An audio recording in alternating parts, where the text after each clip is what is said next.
కందుకూరులో నేను గత 4 సంవత్సరాల నుంచి రాష్ట్ర సమస్యల మీద మాట్లాడాను, కేంద్ర సమస్యల మీద మాట్లాడాను, మద్దతు బీజేపీ మీద మాట్లాడాను. నేను వ్యవసాయం లాభసాటి అవడానికి ప్రతిపాదనతో ముందు వచ్చాను, దళిత పారిశ్రామికవేత్తలు అవడానికి ప్రతిపాదనతో వచ్చాను. ఇలాంటి ప్రతిపాదనలు, ఇలాంటి బ్యాక్గ్రౌండ్ ఉన్న వీళ్ళిద్దరు ఏమన్నా చర్చకు వచ్చే దమ్ముందా?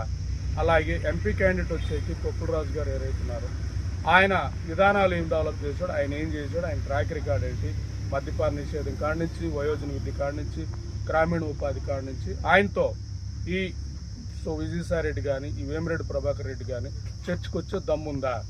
ఈ చర్చ కానీ మీరు మీట్ చేసే దమ్ముందా? అంటే ప్రెస్లో మీరు ఫేస్ చేసే దమ్ముందా? మీట్ ది ప్రెస్లో మీరు ఫేస్ చేసే దమ్ముందా? మీడియా అందరిని నేను అడుగుతా ఉన్నాను, ఈ చర్చ పెట్టండి, కందుకూరులో పెట్టండి, నెల్లూరు ఎంపీగా పెట్టండి. ఈ చర్చకు వాళ్ళు వస్తే వాళ్ళు ఎలిజిబుల్ ఎంపీ క్యాండిడేట్గా లేదా ఎమ్మెల్యే క్యాండిడేట్గా అనేది నేను చెప్పదలుచుకున్నాను. ఇవేళ